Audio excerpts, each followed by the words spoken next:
आज मैं आप लोगों को विलोपन विधि से दो चरों के रैखिक समीकरण को कैसे हल करते हैं इसके बारे में पूरी जानकारी दूंगा।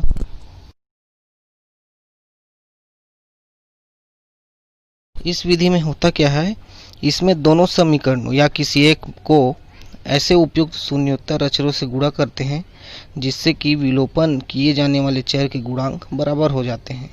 अब यदि एक समीकरण को दूसरे समीकरण में जोड़े या घटाएं तो समान गुणकों वाले चर का विलोपन हो जाता है और दूसरे चर का मान प्राप्त हो जाता है। यहाँ पर शून्योत्तर अचर से मतलब होता है ऐसी संख्या जो जीरो ना हो, जीरो के अलावा कोई भी संख्या उसे गुणा करते हैं दोनों समीकरण या किसी एक समीकरण में, जिससे कि जिस चर को विलोपन करना होता है वो जो चर है वो चर के गुणांक बराबर हो जाए। उसके बाद दोनों समीकरण को या तो जोड़ सकते हैं या घटा सकते हैं। जोड़ने या घटाने पर कोई भी एक चर विलोपित हो जाता है और दूसरे चर का मान प्राप्त हो जाता है। इस विधि को और अच्छे समझने के लिए मैं आप लोगों को कुछ प्रश्न हल करके बताऊंगा। तो चलिए देखते हैं प्रश्नों का हल। यहाँ पर मैं एक समीकरण ले लिया हूँ 5x ऋण 3y बराबर 1, 2x धन 5y बराबर 19। इस समीकरण को हम विलोपन विधि से हल करेंगे। सबसे पहले क्या करेंगे, इसको पहला को समीकरण 1 ले लेते हैं, दूसरा जो समीकरण है वो समीकरण 2 हो जाएगा। विलोपन विधि से हल करने के लिए यहाँ हम क्या करेंगे, दोनों समीकरण में से किसी भी एक चर को विलोपित करेंगे। x को विलोपित कर सकते हैं या y को विलोपित कर सकते हैं। जिस भी चर को विलोपित करेंगे उस विलोपित करने के लिए उसके जो गुणांक है उसको बराबर करना पड़ेगा। जैसे यहाँ पर x का जो गुणांक है वो पहले समीकरण में 5 है, दूसरे में 2 है, ये समान नहीं है, इसको हमको समान करना है। वैसे ही y वाला भी जो गुणांक है वो 3 और 5 है, ये भी समान नहीं है, इसको सब बराबर करेंगे। तो जिस भी चर को विलोपित करना है उस चर के गुणांक को बराबर करना पड़ेगा। तो उसके लिए क्या करेंगे, समीकरण 1 में 2 का व समीकरण 2 में 5 का गुणा करके घटाने पर हम यहाँ पर x जो चर है उसको विलोपित करेंगे।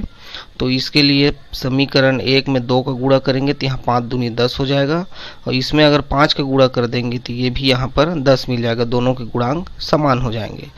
तो समीकरण 1 में 2 का गुणा करना है, इसका मतलब इस समीकरण के पूरे पदों से गुणा होगा। ये 5x से भी होगा, 3y से भी होगा और 1 के साथ भी होगा। तो 2 का समीकरण 1 में गुणा करते हैं, 5 दूनी 10x हो जाएगा, ऋण 3 दूनी 6y बराबर 2 एकम 2। उसी तरीके समीकरण 2 में जो है 5 का गुणा होगा तो 5 दूनी 10x धन 5 पंजे 25y बराबर 19 से 5 का गुणा होगा तो ये 95 हो जाएगा।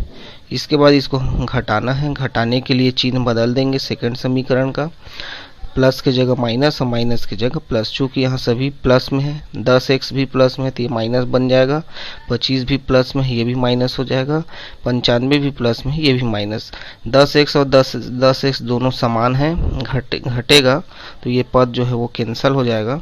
6y और 25y ये दोनों माइनस में है, 6 भी माइनस में, 25 भी अब माइनस हो गया तो दोनों आपस में जुड़ जाएगा 31y, और इसको ऋण चिन्ह के साथ लिखेंगे बराबर 2 में 95 घटेगा तो यहाँ पर 93 आएगा और ऋण में आ जाएगा क्योंकि बड़ी संख्या के सामने माइनस लगा हुआ है।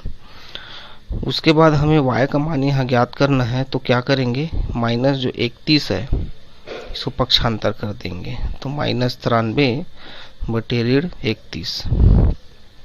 तो ये आपस में कट जाएगा, 1 और ये 3 बार 31 तिया 93, तो ये आंसर इसका आ गया y का मान 3। तो एक चर का मान निकल गया। यहाँ पर हम क्या देख रहे हैं, चर x को विलोपित किए हैं तो y का मान निकल गया। उसी प्रकार आप अगर y को विलोपित करोगे तो x का मान निकल जाएगा।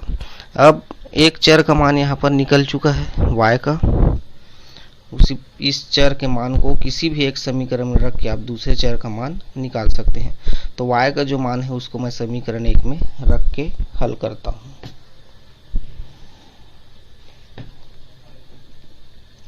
y का मान समीकरण 1 में रखने पर, y का मान समीकरण 1 में रखेंगे। हमारा समीकरण 1 है 5x + 3y बराबर 1। इस समीकरण में हम y के जगह में 3 रख देंगे तो 5x सेम उतर जाएगा, -3y है तो y के जगह 3 रखा जाएगा बराबर 1। तो ये हो जाएगा 5x ऋण 3 × 9 हो जाएगा बराबर 1। ये 9 पक्षांतर हो जाएगा ये पूरा माइनस समेत। तो 5x बराबर 1 धन 9 पक्षांतर होता है, चिन्ह बदल जाता है। -9 था तो इधर आके +9 हो गया। तो 5x बराबर ये हो गया 9 और 1 10। हमको x का मान चाहिए तो 10 बटे हो जाएगा 5, कट जाएगा ये 5 एकम 5 दूनी 10। तो x बराबर 2। तो ये जो है दूसरे चर का मान है। तो इस प्रकार इस विधि का प्रयोग करके आप किसी भी दो चरों के रैखिक समीकरण को इस विधि से आसानी से हल कर सकते हैं। एक और उदाहरण मैं यहाँ पर ले लिया हूँ, x + y बराबर 7 और 3x ऋण 2y बराबर 11। इसको भी विलोपन विधि से हल करेंगे। तो यहाँ पर मैं पहले समीकरण को नाम दे देता हूँ समीकरण 1 और ये दूसरा है समीकरण 2। अब इसमें भी हम किसी भी एक चर को विलोपित करेंगे, उसके लिए जो इसके पहले मैं बताया था विधि, उसी विधि का उपयोग करेंगे। तो कभी कभी समीकरण में ऐसा भी होता है कि एक समीकरण में किसी भी संख्या गुणा करने पर गुणांक समान हो जाता है। जैसे यहाँ पर दूसरे समीकरण में x का गुणांक 3 है और यहाँ पर x का गुणांक 1 है। तो अगर हम केवल पहले समीकरण में 3 का गुणा कर दें तो दोनों जो है गुणांक x का समान हो जाएगा। तो इसमें हम केवल एक समीकरण में गुणा करेंगे।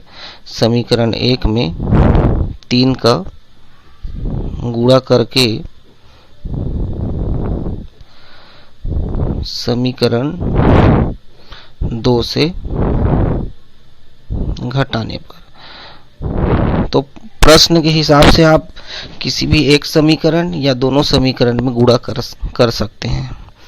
तो यहाँ पर एक ही समीकरण में गुणा करने पर x का गुणांक समान प्राप्त हो जाएगा। तो पहले समीकरण में 3 का गुणा करेंगे, 3x धन 3y बराबर 7 × 21। सभी पदों से गुणा होगा समीकरण के। उसके बाद दूसरे समीकरण को लिख लेता हूँ, 3x - 2y बराबर 11। ये घटेगा, ये माइनस चिन्ह हो जाएगा, ये माइनस है तो ये प्लस बन जाएगा, ये भी ऋण हो जाएगा। 3x दोनों कैंसिल हो जाएगा और 3y और ये 2 जो है प्लस हो गया, तो 3 और 2 दोनों प्लस में है, जुड़ के आ जाएगा +5y। 21 में से 11 ये घट जाएगा तो यहाँ पर 10 आ जाएगा। पक्षांतर कर देंगे 5 को तो 10 बटे 5, 5 से ये कट जाएगा 2 बार में, तो y बराबर 2। तो ये पहला चर का मान निकल गया। अब सेम इसके पहले जो मैं आप लोगों को बताया था उसी विधि से y का जो मान है उसको किसी भी समीकरण में आप रख सकते हैं, चाहे पहला में हो या दूसरा में हो। तो मैं इसको y का मान समीकरण 1 में रख देता हूँ। समीकरण 1 यहाँ पर है x + y बराबर 7। तो x का x उतर जाएगा, y के जगह 2 हो जाएगा बराबर 7 की 7।